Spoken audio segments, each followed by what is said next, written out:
And you've heard the new protocols for schools and for places of worship. New COVID-19 protocols as the government begin to ease the restrictions. But the biggest question yet still unanswered is, how do you enforce these new protocols? What is the reality for places of worship and our schools? And that is what PM Express is going to delve into tonight. And thank you very much for making another date with us here on the show. Stay with me, because we're going to unpack a number of things for you, but also go into the practicality of enforcing these protocols that we've heard since Sunday. Yesterday, the Religious Affairs Minister gave us some further clarity with the places of worship. Today, we got additional clarity from the Education Minister. Let's go into some of the specifics now. Now, the restrictions we know have been eased by the President. This was Sunday, and the easing of the restrictions begin from the 5th of June. What happens on the 5th of June? On the 5th of June, we expect that services will begin. And on the 5th of June, Friday, is when our Muslim colleagues are expected to, and friends are expected to go into the mosques to pray. First time they'll be doing so in a long time, and they are expected to mandatorily wear nose mask, and also congregations who will be meeting can only do so and have a safe congregation with a number of people not exceeding 100. That's what we've been told by the government. And then Monday, 15th June, then schools will kick in. Now, final year students of JHS, SHS, and university will resume then on this date. If you move to still stay with the SHS SHS2 Gold Track students are also to resume. There's some concern there that the NAGRAT is expressing. We'll try and dig into what their concern is exactly. Now, there are basically, beyond the schools and also the places of worship, you know, there were restrictions on other social gatherings, like funerals, for example. You couldn't hold funerals with anything beyond 25 people. Now it's been relaxed to 100 people. Weddings also 100 people. If you go to other social gatherings such as sporting activities, political rallies, all of them prohibited. In spite of the lifting of the restrictions on other areas. The borders, the land, the air remain closed till further notice. However, they are planning to bring in our colleagues and friends and compatriots in other countries who are stranded under a special dispensation.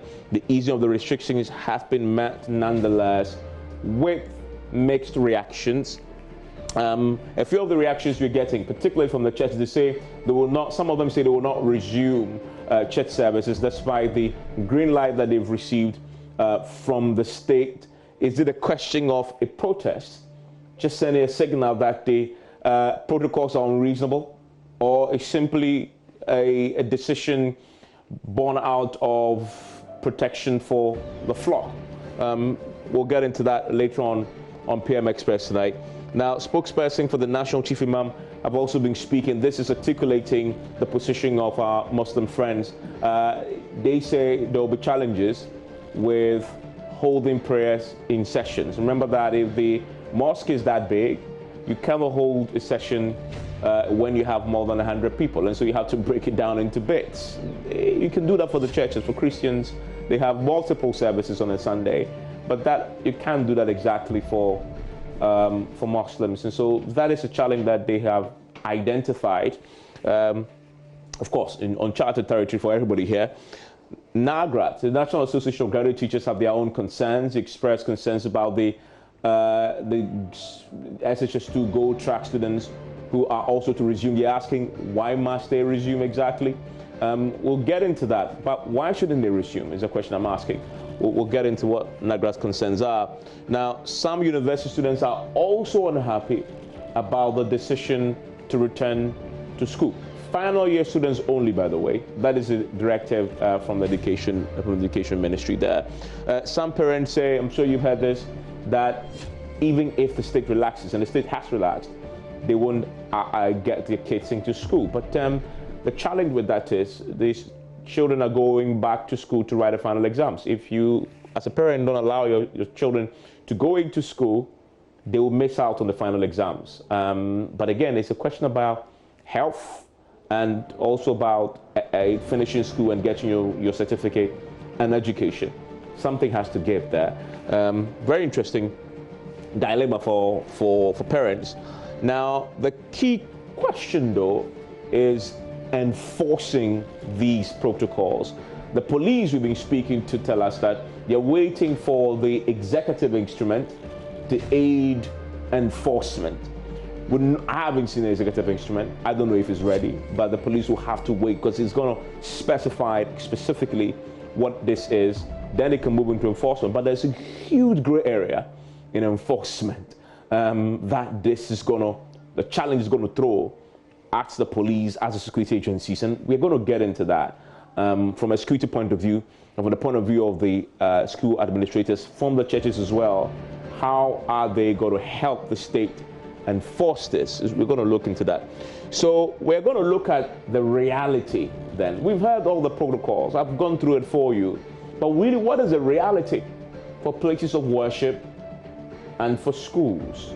Can these protocols be enforced realistically, looking at the challenges we have peculiarly as a country and as a people, the culture that we have? We're going to get into that here on PM Express. You want to stay with us. We're going to divide the show into two parts. We're going to go to 10:30 tonight. The first part of the show, we're going to talk about the education bit. That is the protocols that have been put in place for education. So we'll be joined by the Deputy Education Minister and those teachers and, of course, and a health expert. And then the second part of the show, we'll bring in our friends from our Christians, our friends from the organizations that represent Christians, the Christian Council and others, now have a conversation about enforcing these protocols for them. So two parts of this conversation. You want to stay with us for that. I've seen some of you asking questions already. We're going to get a few of you into the conversation so you can ask your questions directly, particularly of the Education Ministry, as many of you seek further clarity. Stay with us for this here on PM Express, all about to unroll after this break.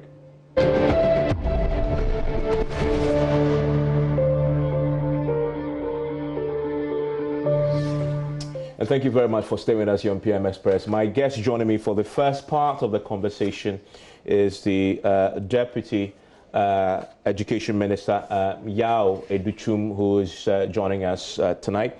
We're also joined by Angel Kabonu, who is the National Association of Graduate Teachers President, also joins us for the education conversation. The only constant, I guess, in this conversation will be our health expert, Dr. John Amoisi, who is a public health expert, Global Health Department of the KNUST, and a group leader of Global Health and Infectious Disease Group, also at KCCR, the testing center. Now, later, when we get into talking about the religious aspect of this and the protocols for the places of worship, we will be joined by Reverend Dr. Cyril Fayose, who is the General Secretary of the Christian Council of Ghana. And then we'll also look into the specifics of the enforcement and how the police, particularly with the churches, because remember, when it comes to the schools, it is mostly owned by the state. I mean, so the state is easier to enforce that. But the difficulty really will be enforcing and getting the police and the security agencies to rein in the churches and the places of worship. I mean, and how much of a task will that be, and what will it take? We'll get the perspective of Samuel Nana Pia Owusu. He's a retired police officer. He was a detective and the CEO of the Global Intelligence and Security Analysis Center. And we'll be grateful that he could join us later on as we get into the enforcement of this. So there's a packed show for you tonight.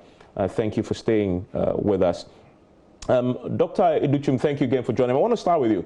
I mean, with the protocols that you've laid out, first of all, just to clear this bit of this for me, I am assuming that these protocols that were put out for the schools had been done with stakeholders contributions taking on board, and that the teachers, the heads, and sometimes even parents were adequately consulted? Of course, I mean, this is health we're talking about here, but I'm wondering how broad the consultations were in getting everybody on board before these were announced. And of course, now we have a rollout that is timed and scheduled. Good evening to all your viewing audience and to your good self and other panelists. I just want to say that I know for sure that Ghana Education Service have done consultations. Under these circumstances, somebody will say, I was not consulted. You can get those, but at least I know for a fact that Professor Kukwara-Mangpa and his team at Ghana Education Service have had several meetings with various stakeholders. But at the end of the day, you also have to depend on what the experts will tell you. We can bring our ideas to the table as much as you can, but if the health people tell you, no, this doesn't work, it doesn't matter how important you are. Even if you're a parent, if the health people tell you that these are the parameters, obviously, you can argue all you want, but you're going to have to defer to them, defer to the experts, so that you protect yourself and you protect the children. So I'm sure the input of the Health Ministry has been paramount in terms of coming up with what the president came up with as broad strokes of policy when he talked about how many students should be in a class and the things that he wanted to see, and the Minister for Education responded with some further details. And as I speak with you, the senior minister is also there with a team looking at ensuring that adequate monitoring and all the good things that needs to be in place are in place so that it can be done not to the detriment of anybody, be it a teacher or a student. The interesting thing that we're seeing here now, because of this pandemic, that it's not just education, it's not just quality education, but it's also about life and the safety of the actors. And that makes it very different. The stakes are high. A teacher in the classroom, all that you wanted to do was to get your lesson plans ready, make sure children are paying attention, correct them if they are not, get them refocused, get them delving into issues, get them participating.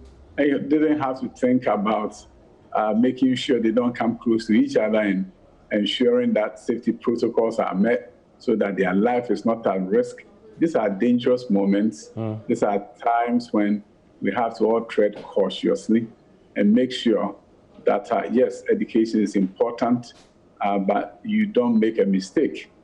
You want to make sure all the protocols that ought to be observed are observed. So the stakes are high for teachers, but I believe in teachers. I know the professionalism and the care and concern they bring to the table, and together with their head teachers, they will follow the protocol, because now they know that it's beyond teaching. It's also about protecting the lives of your students. And that is something I believe our teachers will take serious. Okay. Now, I know you are a parent. I'm a parent as well. And I guess in this conversation, the parent is such an important plank in this. A parent must feel comfortable with these measures to be ready to say, go to school, child. What is the plan going forward to get parents on board with these arrangements that have been announced? I think you are our best communicators in this regard. Yeah. The space that you are giving to us is what is allowing us to reach hundreds of thousands of parents. I mean, if you want to go around the country and talk to parents, you probably cannot do it in 6 months or even a year. So platforms like yours that is reaching many, many, many people is what we're going to have to continue to use to really reach out to our parents. It's not easy to be a parent. It's not easy in Ghana today to be a parent of a final year student at the junior high school level, senior high school level, or even the university.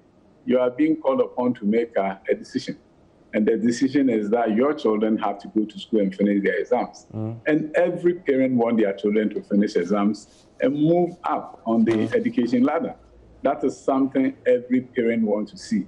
But you also have to begin to look at the fact that my child is going to school, and if my advice that I give him, if the school doesn't do everything right, I can also have a problem.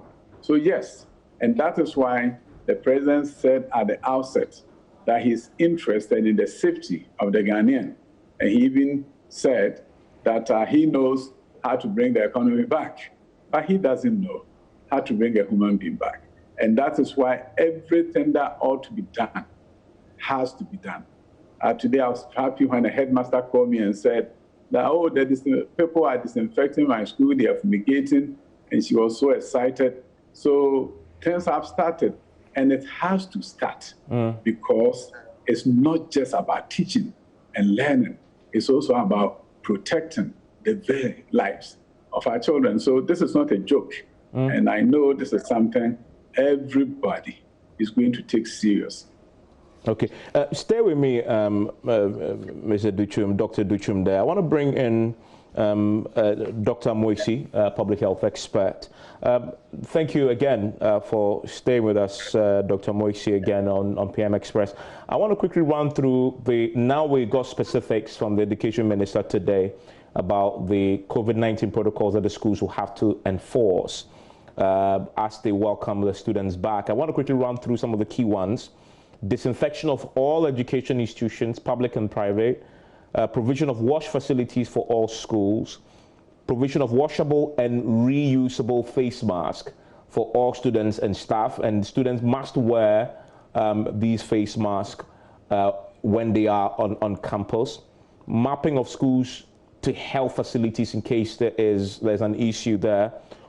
Classes will now be split, and the maximum a class will take is 25 from what I'm reading. There'll be no mass gatherings in schools, no sports, and no sporting events as well. Schools will not be available for religious activities, and no visitors will be allowed in the schools. So these are some of the protocols that had been laid out for our schools. Now there's a question about boarding houses, because if you're regulating them when they're in the classroom, what happens when they're in the dormitories? It's a key question to explore. We'll explore that shortly. But the protocol says classes will be split, 25 students in a class. All day students in boarding schools will be in boarding. So all day students, so there's a policy that says if you are in a school that has a boarding facility and you're a day student, you'll be in boarding. But also remember that these are only final year students, and so they expect the numbers to be small. And then day schools will have enhanced daily health protocols. We'll come back to break that down, what that means exactly with the Education Minister. But Dr. Amoisi, give me your reaction to these protocols for the schools. No, thanks for having me this evening, Evans, and greetings to you and your crew, as well as to all the listeners who gather every evening to listen to some of these really pertinent topics.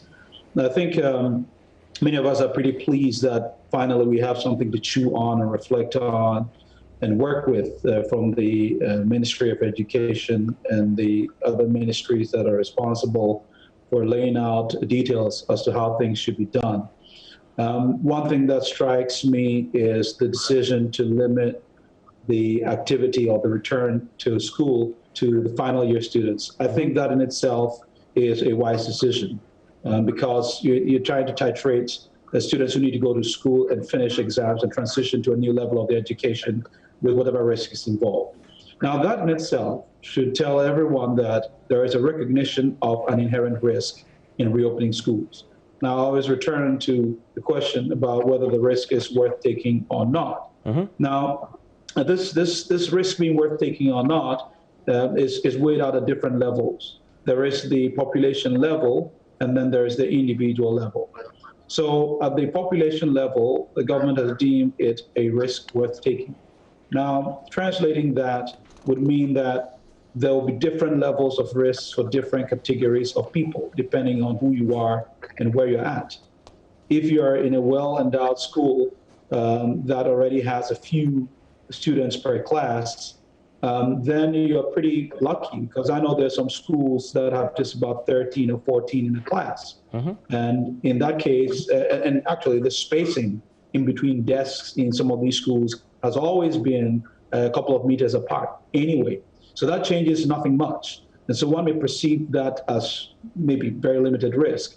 At another school where it's different, of course, they're going to have only the final year students, but the inherent risk is a bit more. So that means that the risk is not equal for everybody, all right? So when the risk is unequal for everybody, it means that people will need to make individual choices within the broad options that have been presented to individuals. And the issue about this opportunity to make a choice within options that have been given is that no one must be penalized invariably for whatever choice that they make. Asking for parents who might say, yes, I've seen the protocols, but I'm not satisfied that they can protect my child, and so I'm not taking my child. You say, don't punish the parent for taking that decision. Now, I was arriving at a point, I'm driving that home right now, which is we need to clearly specify the end point. The end point for allowing final year students to go to school is so that they can complete their coursework and ultimately write their exam and hopefully pass. The ultimate goal is them being able to write their exams. So there's the process, and then there's the outcome. The process is going to school, receiving tutelage. The outcome is writing of exams and hopefully passing it. So what you want is the opportunity for someone to say, look, I've weighed my risks. I have a child who's asthmatic, or look, I really don't think I can do this, but I still want my child to be able to write the exam.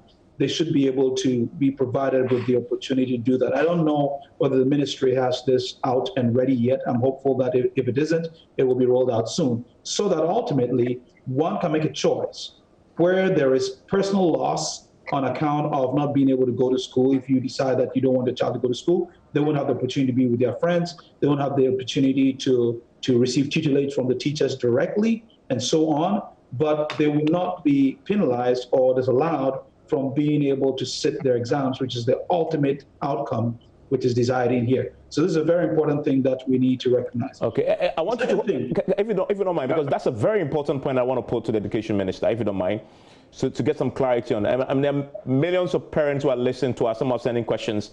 One of the questions he just touched on, I want to get him to see if he can address that. Mr. Duchum, Dr. Moisi raises a point there, that for a parent, for example, who has a child who is asthmatic and worried and say, I don't believe I can risk this, and so I can't come into school, what do you say to that? Is there room to accommodate that sort of scenario? And there will be many parents who may be uncomfortable. I think you have to understand how schools work in Ghana.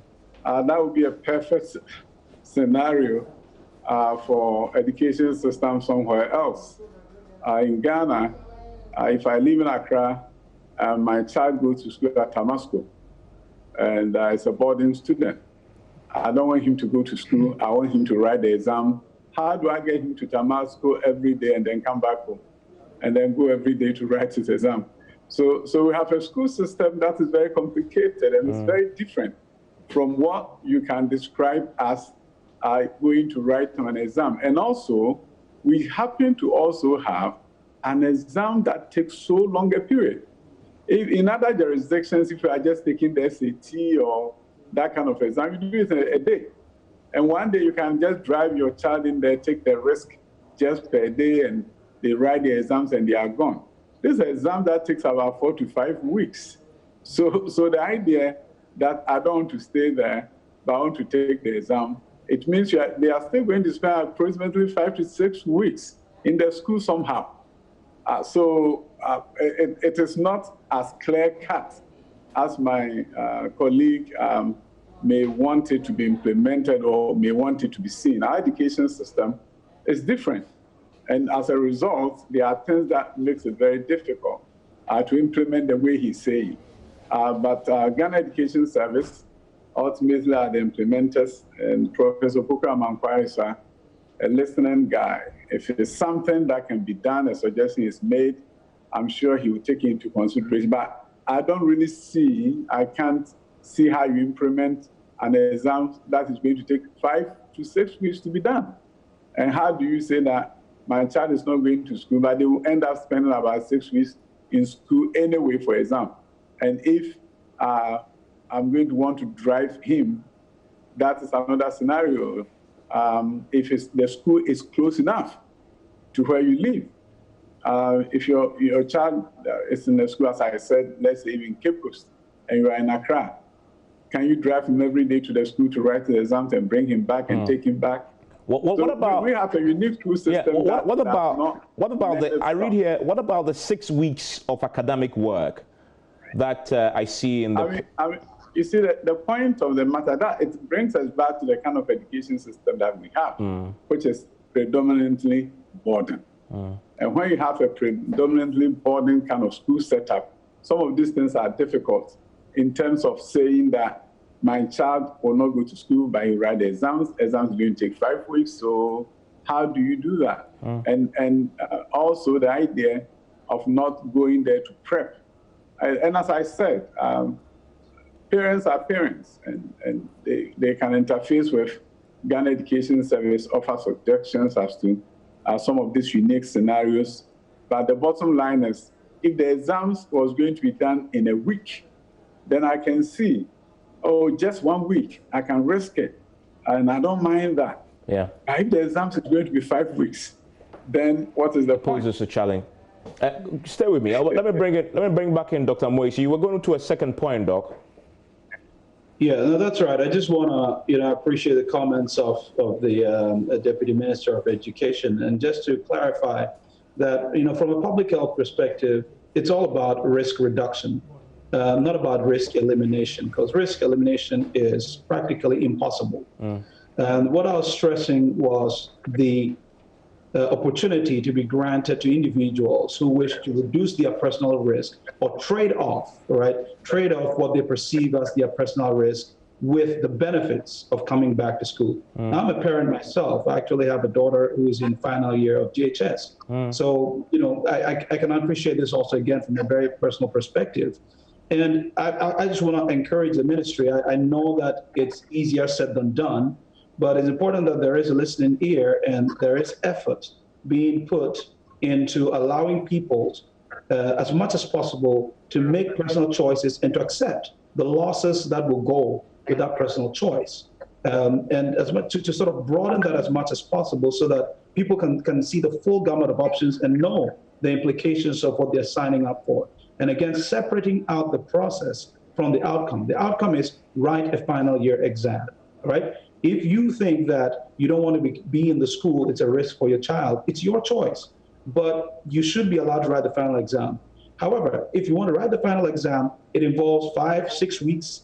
If you don't want to do that, too bad. You miss out on the exam, and that's already clear. But at a point, you have to make a choice.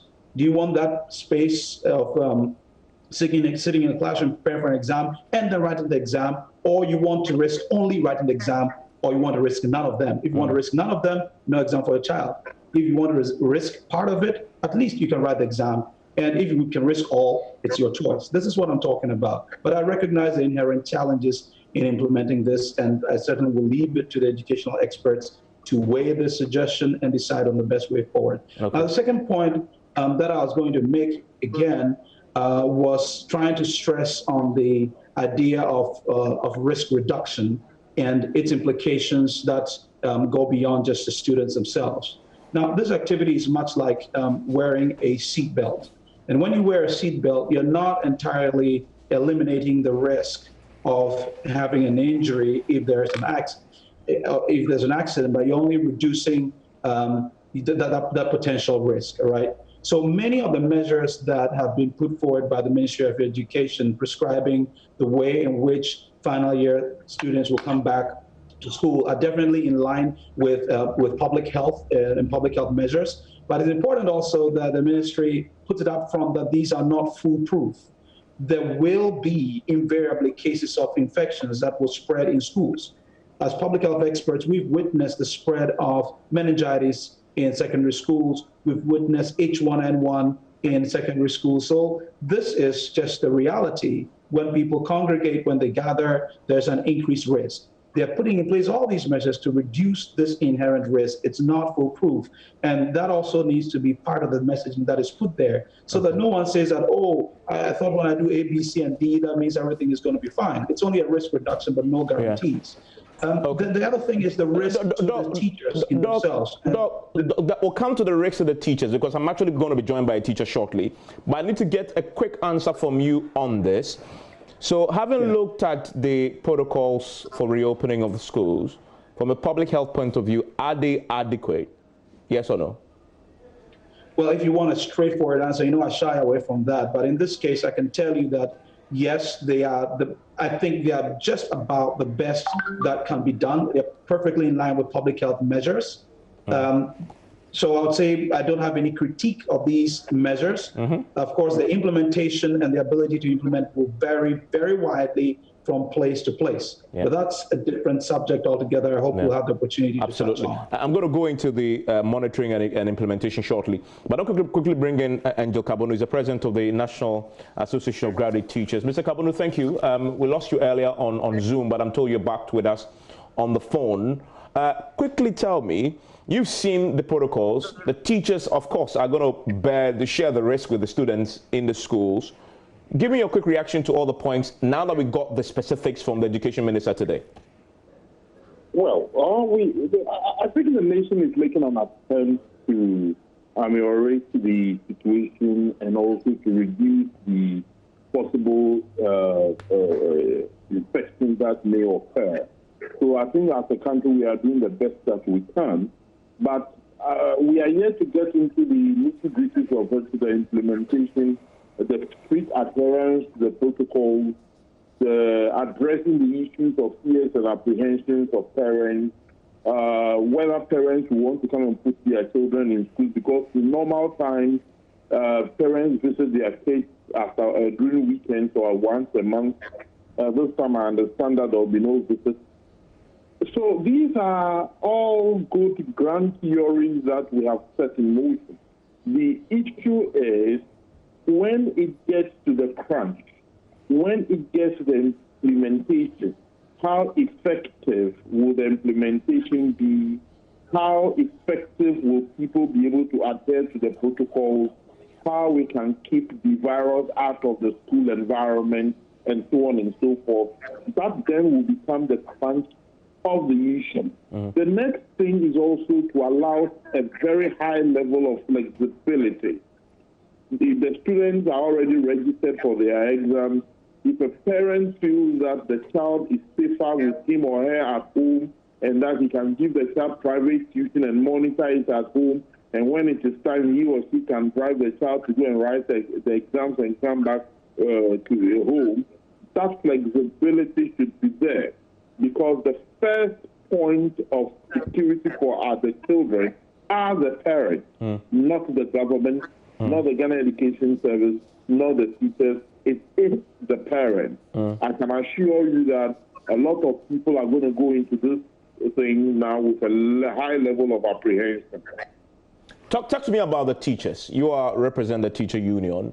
What are your apprehensions? Do you have any? Specifically, what are they? Well, our apprehension is that we don't really know much about this disease, and even the health experts do not really know much about the disease. No one can see the disease coming, and no one can see the disease go. Teachers are also supposed to protect themselves as much as possible. A lot of activities in the schools that we used to engage in, for example, do you expect us to mark the exercise books of the children? Will that be practical to mark exercises? Because once the children write exercises and the teacher marks, the possibility of transmission or communicating the disease is at a higher level. So I don't think that exercise can go on under the current circumstances. A lot of communal activities, as you yourself have announced, will not take place in the school. It will be a very interesting and new school environment that the teachers are going to experience, taking into consideration that the preservation of life is the first order. Okay. Mr. Duchum, so let's come to enforcement very quickly. What is the plan to implement all these measures? And if you can walk us through that, because that is, I guess, the biggest concern for many people. I think as the other panels alluded to, yes, it's enforcement, but it's more about facilitating the implementation of the protocol in our education environment. I think you alluded to it. Teachers are professionals. We have a head teacher. We have other support staff in the school environment. If they are trained well, I'm sure the children will follow the protocol well. And you also have to train the children too as part of the orientation process so that you can really get the school as a unit going by the protocols. But as a human institution, you always want a third party coming around to see if everything is going well. And things are not going well, they will advise us to improve on our approaches and strategies, so to speak. So I believe in a school environment. If you go to the junior high school level, you have circuit supervisors in the district who come visit school to support. District Director of Education is there. And then now our education have to interface with health. So the district health director and the team are all going to be in the district to help monitor, coordinate, help facilitate the process, and where it needs to happen, enforcement, as you rightly put it. So it's going to be an interesting situation, but I believe in the professionalism of our people, and as our health experts also talked about, reducing the risk. Our school is going to begin from 9 a.m. to 1 p.m. It's a risk reduction kind of strategy, okay. So that you are not in one environment for a long period of time. So yes, it's going to be challenging, but I believe that if we are properly trained, our teachers are properly trained, understanding that this was not taught to them in colleges of education. It's a new thing.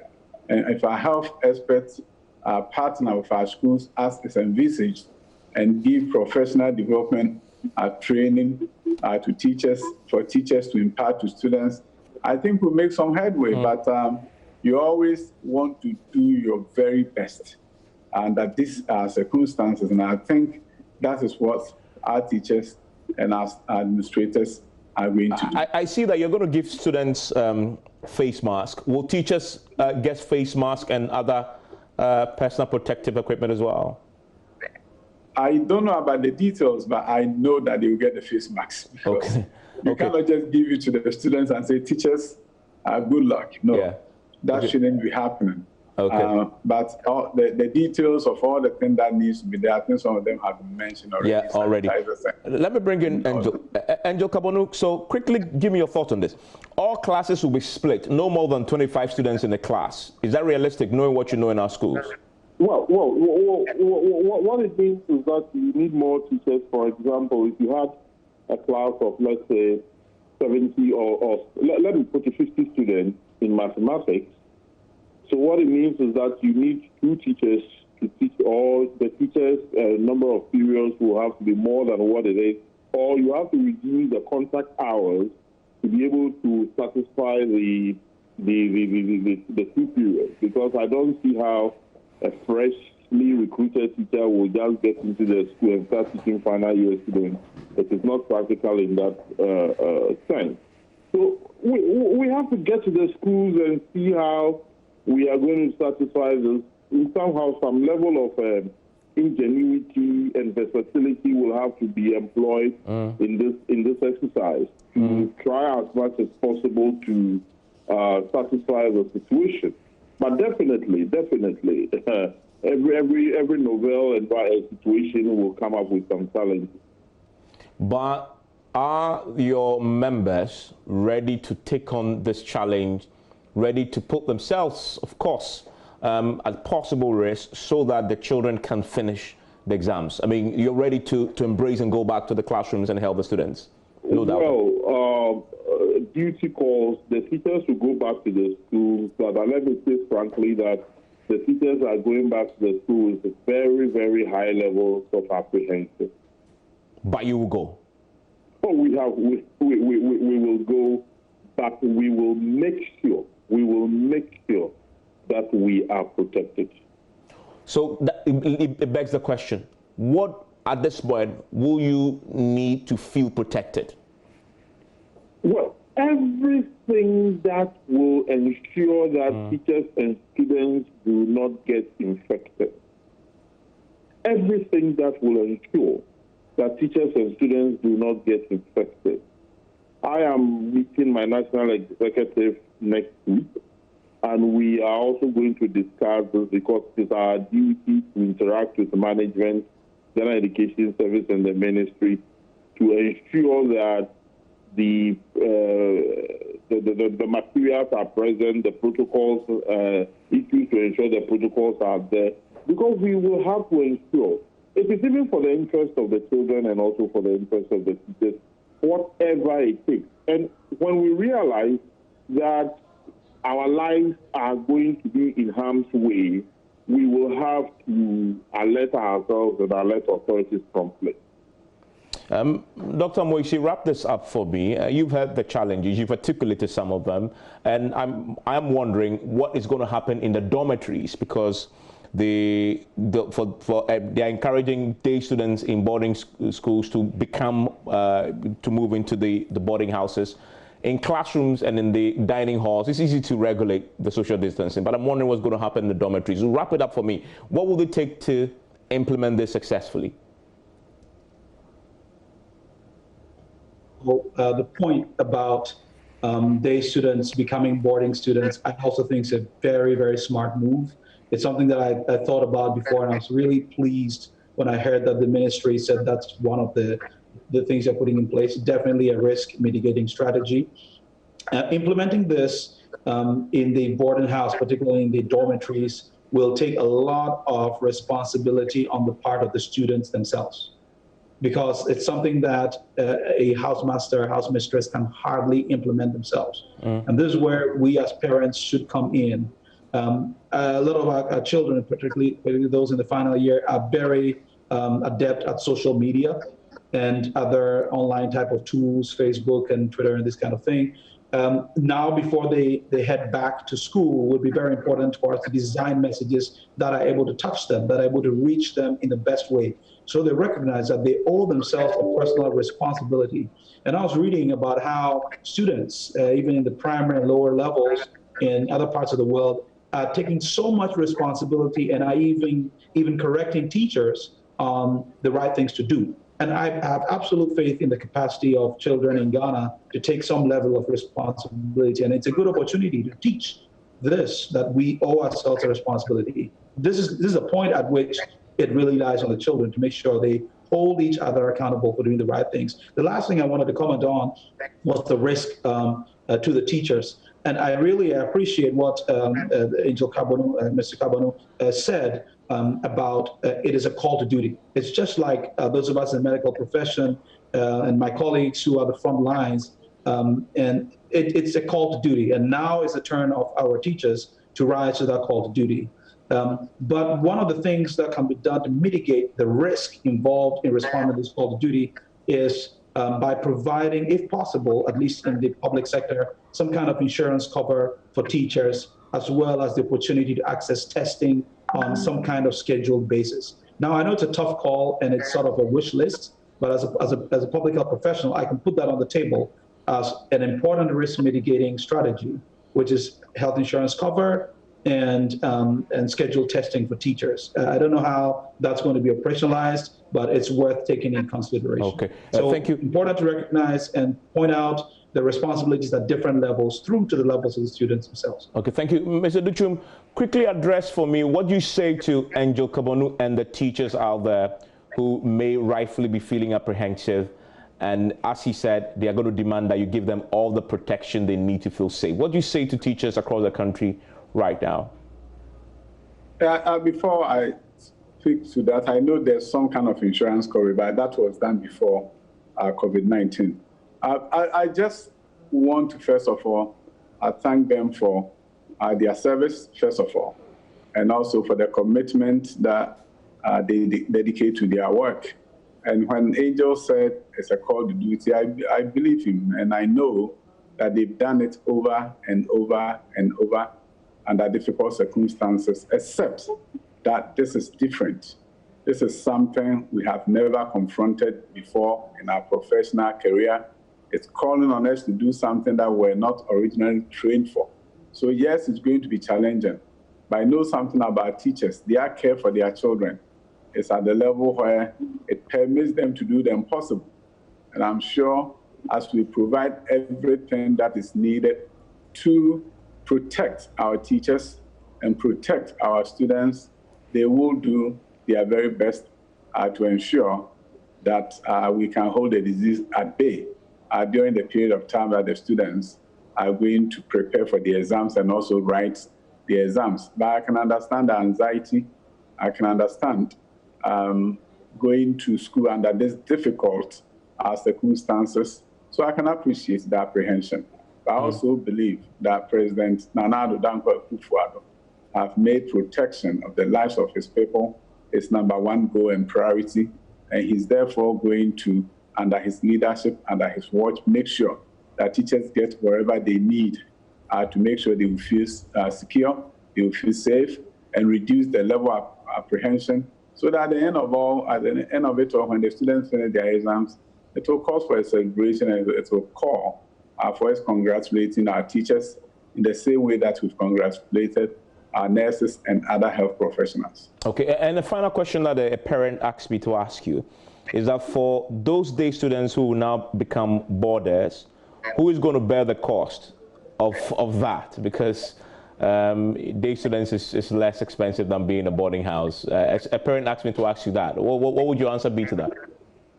Oh, I know for a fact that they will be fed. I don't think the government is going to ask them to pay fees. And in a number of schools, they have mattresses. So I understand the anxiety. So you want my child to be a boarder, how does he eat? Yes, ma'am, your child is going to be fed 3 times a day. Take care of him to make sure that they can have the peace of mind to do the exams and come out with flying colors. Okay.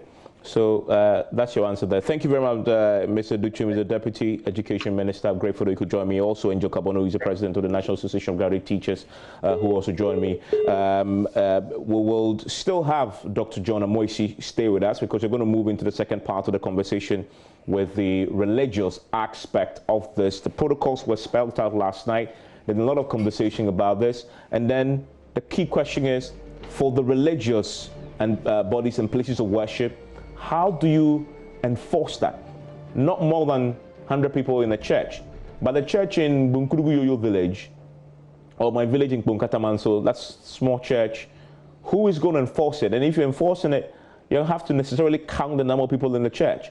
Do we even have the capacity? Is it realistic, the kind of things that the churches and the places of worship are expected to do? And how is the police even equipped to do this? And that is why Samuel Nana Appiah-Owusu is a retired police detective and CEO of the Global Intelligence and Security Analysis, will join us with Reverend Dr. Cyril Fayose, the General Secretary of the Christian Council of Ghana, in the next 30 minutes as we begin to unpack this part of the conversation. So stay with us here on PM Express.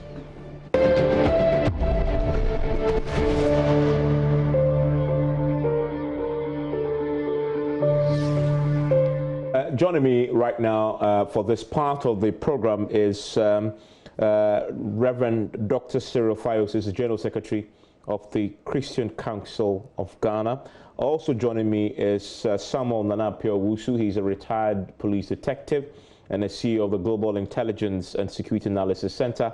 I'm also delighted that Dr. John Amoisi is a public health expert and Global Health Department of KNUST is still with us. I'm pretty sure you've heard the protocols for the places of worship. If you haven't, let me quickly run through it for you, a few of the key points.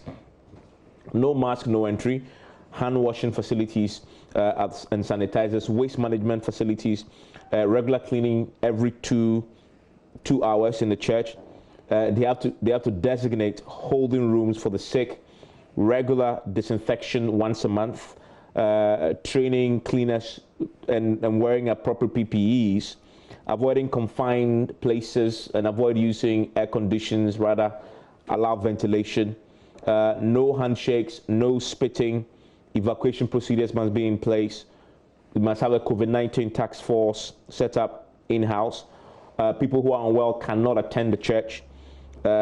Old persons with underlying health conditions are advised to stay away from the church. You cannot, there'll be no crowd dancing, waving of handkerchiefs during church services, sanitize microphones regularly, play music, pre-recorded music, pre-packaged communion wine, etc. Place offering baskets at the entrance instead of going around and dancing to it as we normally do. No laying on hands of people to heal the sick as we do. And then mobilize, of course, when it comes to the help for those in need. But also there's a in terms of enforcement, if you violate all these, you will be dealt with. Your church will be closed. We were told yesterday by the Religious Affairs Minister.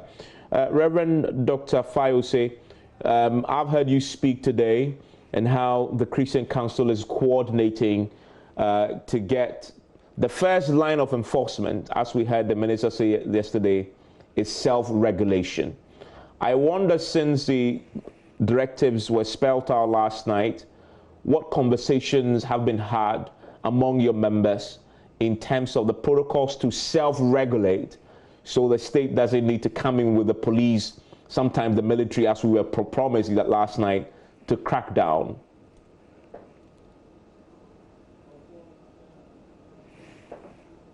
Hello, Reverend Fayose. Yes, I think there's a mute on the. Can you hear me? Okay. Now I think yes. I'm on now. Yes, yes. Yeah. Good evening to you and to your crew and to your viewers. Mm-hmm. Thank you for bringing me onto the show. What have our members been saying? Even though we have been preparing for some time for an occasion like this, it has still caught us a bit unawares because a few other things have been added to it. So most of our members are saying they are going to take their time to study the protocols that have been laid out by the Ministry of Chieftaincy, and then find the best ways to implement them. Which of these protocols, just for a second, if you may, which of these protocols surprised you, or you didn't anticipate? Well, those that say things like the baskets must be put outside at the entrance of the church premises, for instance. We anticipated the elderly having some more difficulties than the ordinary person, but then we didn't think they would be completely asked not to come to church at all because they have other conditions. Mm-hmm. So those surprised us a bit, and we are going to have discussions about how best to implement those. So those are the issues that are coming up. Many of our members have said, even though the restrictions have been eased, they are not going to start going to church immediately, mm-hmm. not out of refusal to follow the directives of the presidency, but just to make sure that their people are very, very safe. They are not going to open churches. This Sunday, they are going to put in more preparation, make sure they have got all the grounds covered before they go in to have services. So the preparation piece is still going on. The heads of ecumenical councils are planning a meeting tomorrow in the morning to further discuss the protocols that have been issued so that we see how best we can implement them. Okay. So stay with me. Let's break that down in terms of enforcement. Let me bring in Samuel Nana Piawusu, who's a retired police detective. You've been there before, Samuel. You've had the directives. Yesterday, the threat was clear that if you violate, the police will move in and close you down, people will be arrested, etc. Looking at the directives and looking at the police service, is the police service equipped to go around the country into churches, etc., in the nooks and crannies, in some of the places that we don't know, but the churches operate everywhere, to enforce this? Is the police equipped? Well, good evening to our viewers, and I must admit that in the first place, we wouldn't be able to say the police will be able to go every corner in the country, wherever there's churches, especially within the remotest areas. But then what we need to observe is that the police in the cities and in the big towns where we have the district command and we have the divisional command, there we can say that we have enough men.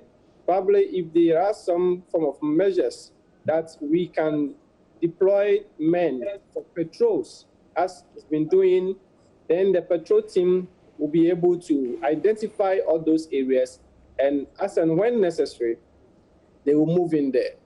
But then looking at what the church, the management of the church themselves are saying, it looks like they foresee some form of challenges, and therefore they will rather want to put some disciplinary measures among themselves, as in self-discipline, such that they will be able to go by the measures, the protocols, and it wouldn't look like there will be an outright violation when they open churches. And so from what they are saying, they have realized that it's not going to be easy for them, those that have a large congregation, and like we are saying, they will not want air conditioning to be in the church, rather they will open for ventilation, they will need to provide hand sanitizer, they will need to provide all other things that will ensure safety and prevention. And so well, the police will do their best, especially, like I'm saying, in the cities and in the big towns. But like in the remotest areas, you rightly mentioned a place like Bonkrugu Yoyo and somewhere that is far, you wouldn't get the number of the security men that will have to discharge such duties. And it's going to be some form of challenge. But trust me, they will be able to do whatever they're supposed to do, especially if they put some form of contingency measures in place to ensure that patrol teams are deployed, and they'll pick intelligence as well. It's not necessarily moving to everywhere just like that. But when intelligence are working, then it informs them where and when necessary the team have to move there, and they will move. And trust me, if they do that, they'll be able to enforce it.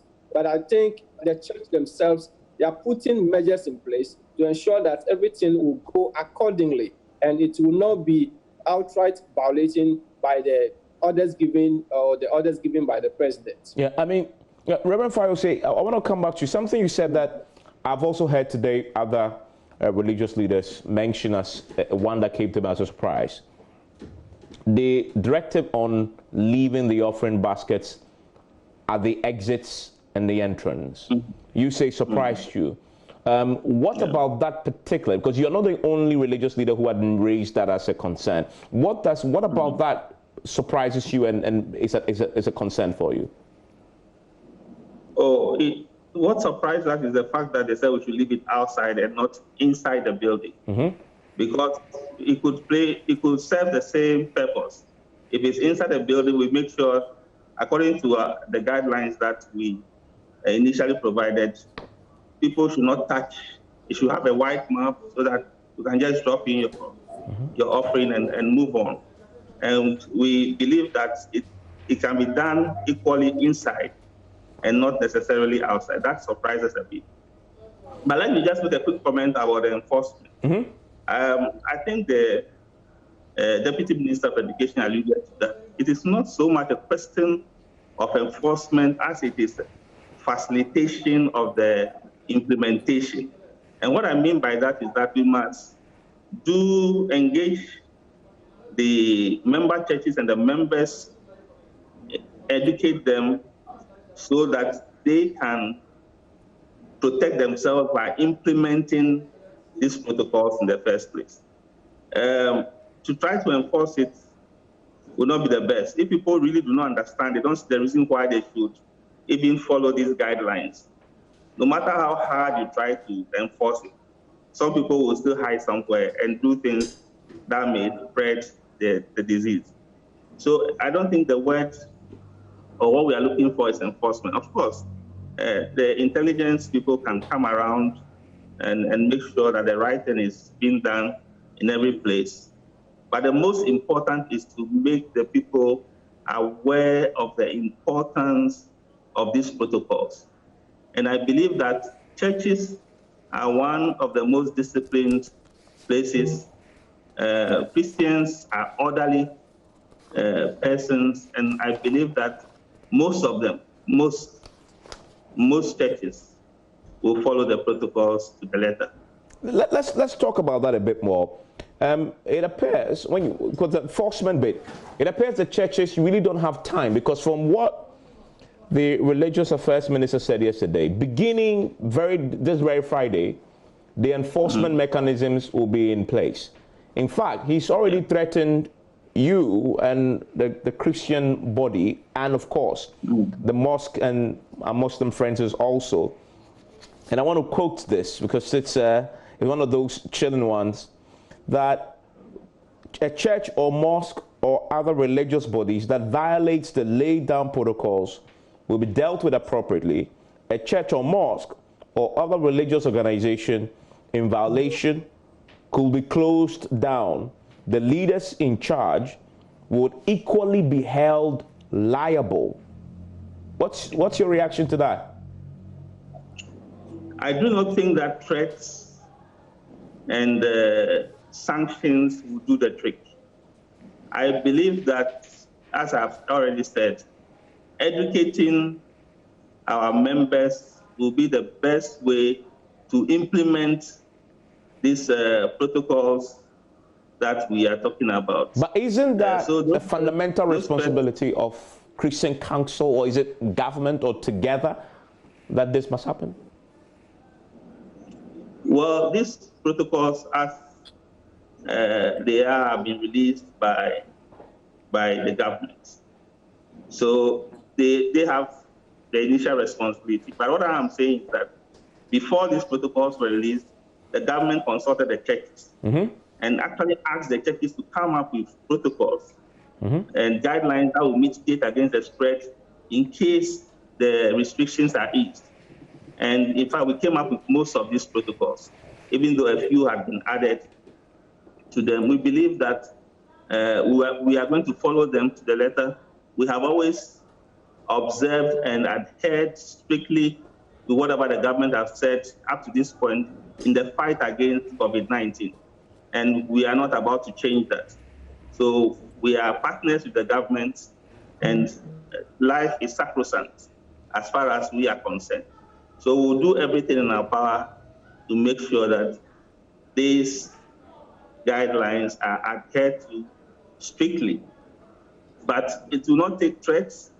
It will not take threats of punishment, sanctions to make it work.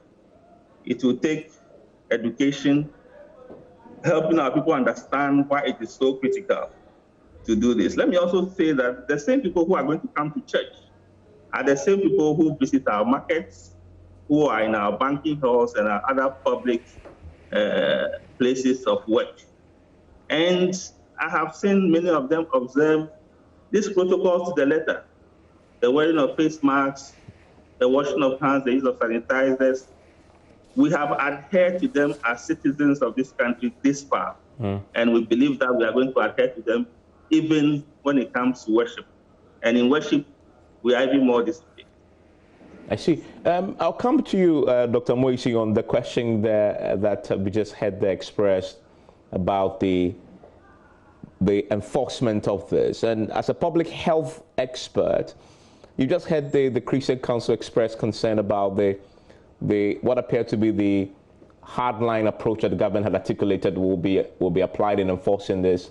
He says it's not the threat, it's rather education What do you say to that from a public health point of view, knowing that this could be a matter of life and death if you fail to comply? Well, thanks for that, Evans, and greetings to my fellow panelists, Samuel and Reverend Dr. Fayose.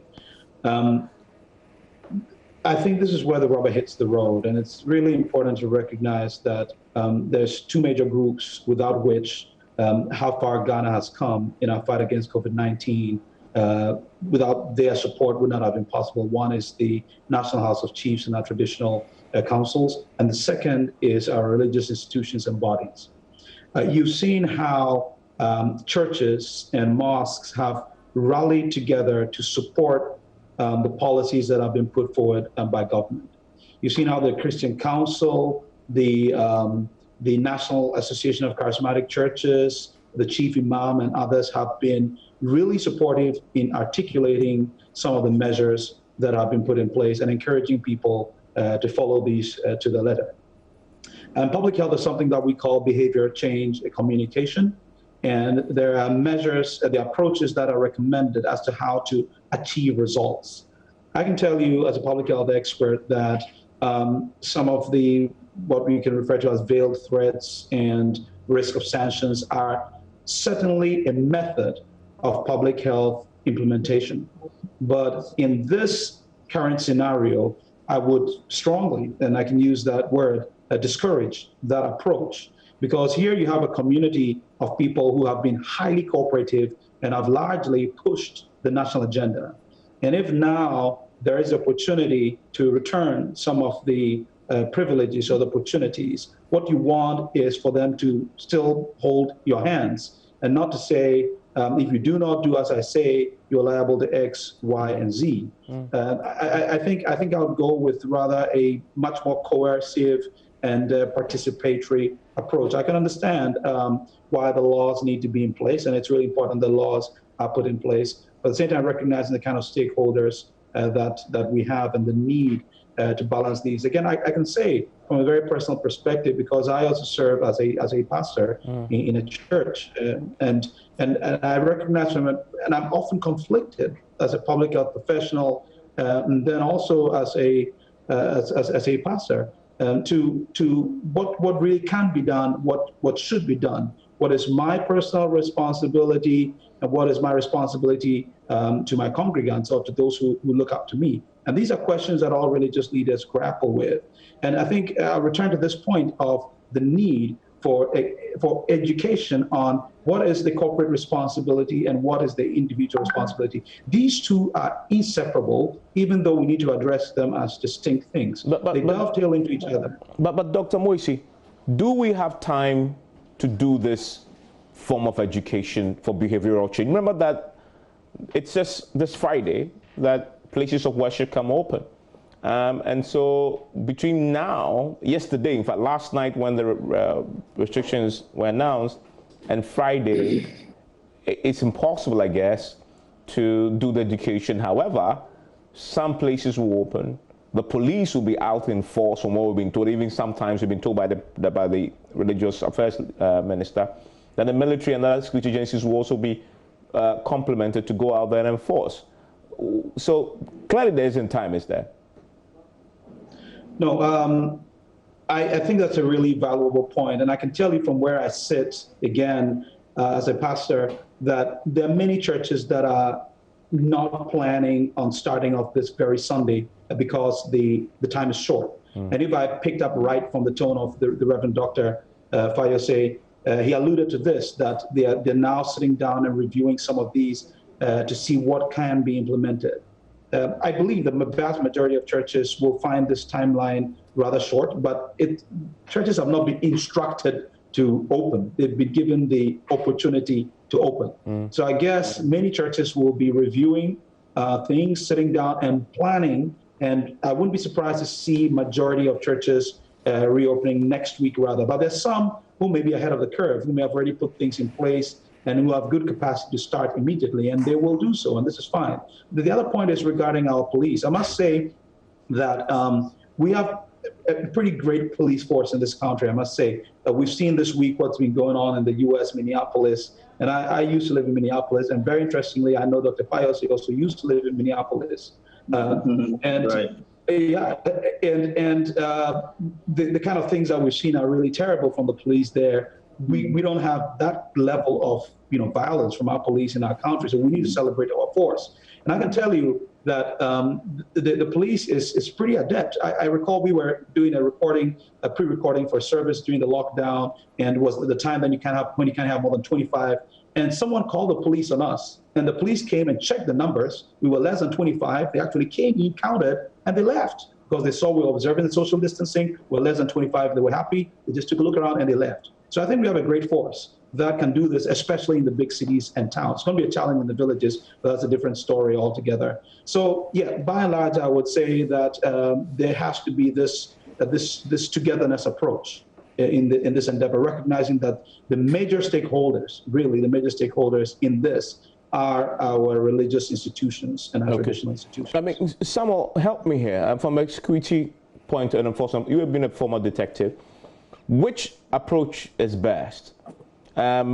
Strictly police out there in force from Friday to Sunday, going from church to church, arresting pastors and closing down strictly, or going into the church, although the EI and the law says do it, and having a conversation and encouraging them? Which of these two approaches will best work in this case? Well, I think from the onset, the police has it as part of the duty they discharge in the country. Education is part of the duties of the police. And so if any church is making an effort to ensure that the congregation are educated and they understand the need to go by the protocols, I think this is what the police themselves will want the people to do, and they will support them. That I can assure you. And then also... are you certain of this?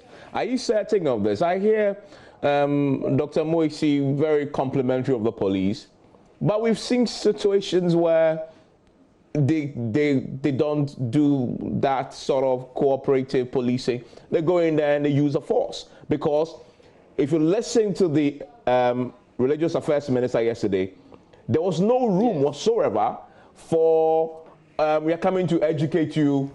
In fact, there's a part where he talks about military and other forces will be deployed to crack down. I mean, if that is coming from the leadership, if that is a tone from the leadership, the police seem to just take that hook, line, and sinker, and then they enforce that and dictate at that local level.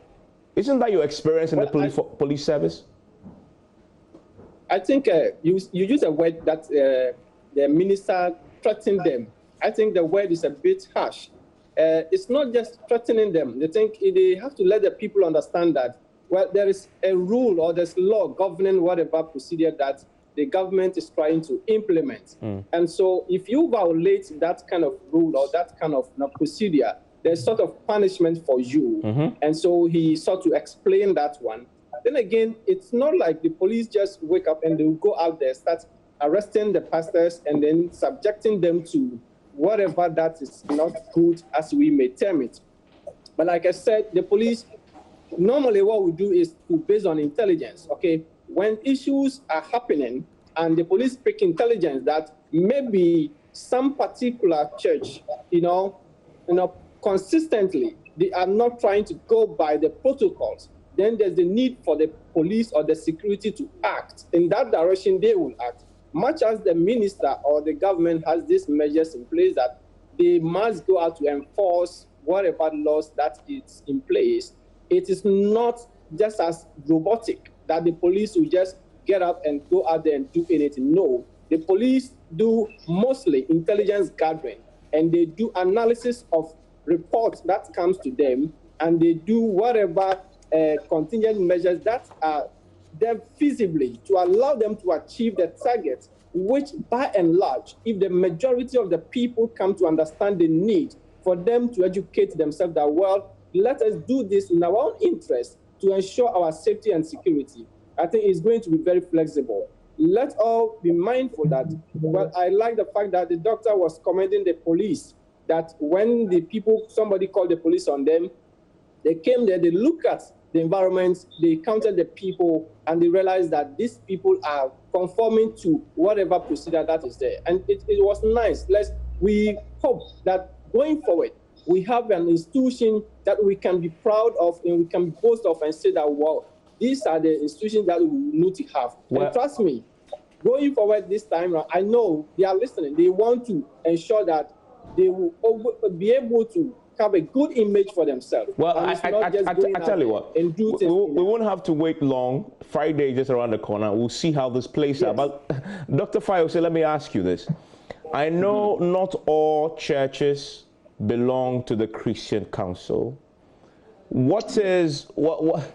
Tell me what your level of apprehension is for the many churches that belong to none of these associations that even before COVID-19 were causing us a lot of headache already, and what your proposal will be for the state to deal with that kind of, I guess, lack of respect for the rules.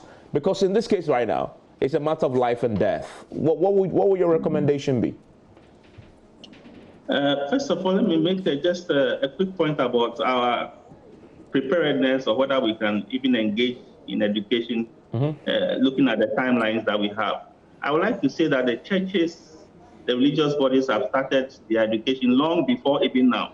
Okay. Before the lockdown, when Corona just hit us, we started talking about the use of Veronica buckets, the use of hand washing sanitizers, and so on. We have been, even when under lockdown, when we couldn't have services, we couldn't gather, we still have services, we still have WhatsApp groups, and we still educated our members.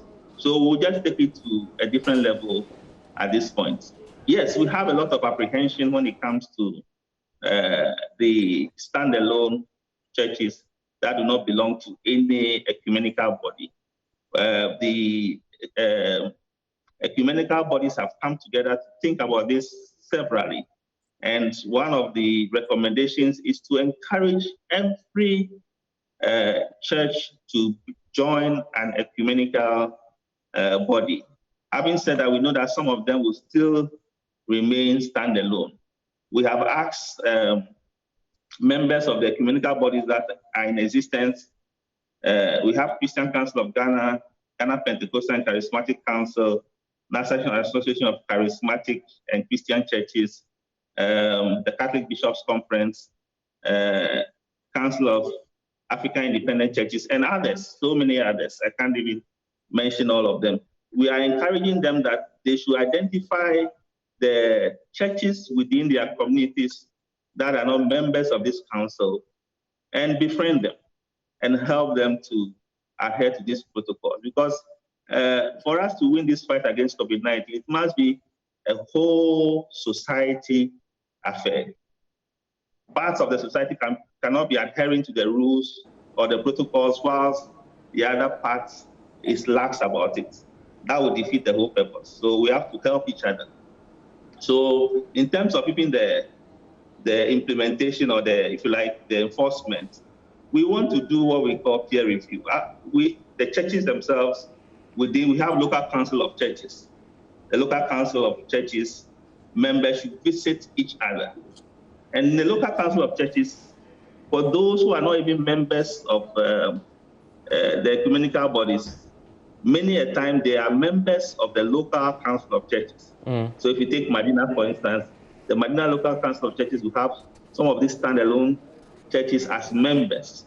We should do some kind of peer review where we visit each other and make sure your neighbor is adhering to the protocols. I mean, a very final word to you, Dr. Amoisi. The specific protocols, not more than 100 people in the church, washing your hands, wearing face masks. Are these realistic for a church? Are these realistic and practical enough to reduce the risk considerably? Very briefly, I have a minute to wrap up.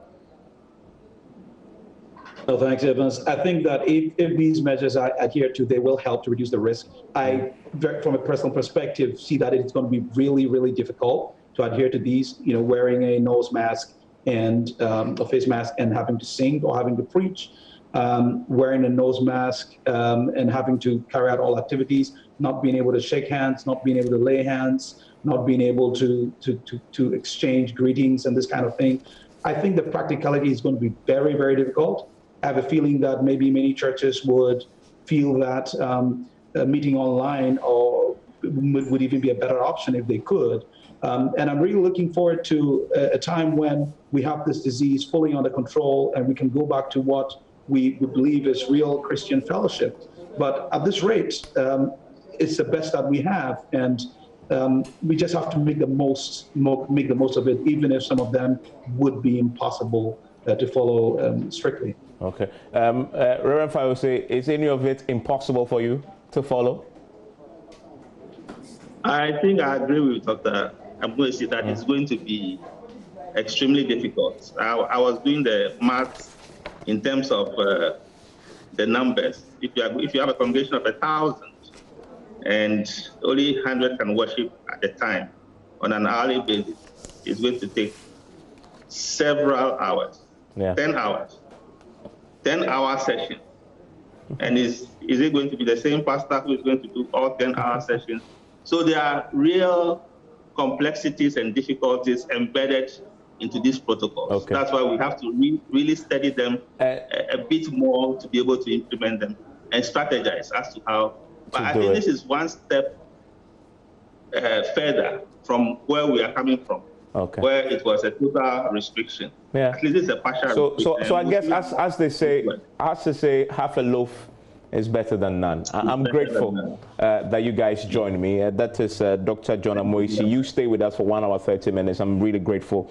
I didn't know that you were a pastor yourself, and so I've learned a few things about you today. Thank you for joining us, and thank you, Dr. Fayose, and thank you, Samuel Apiaso, and thank you for all of you who also joined us. Enjoy the rest of the evening. Thank you too.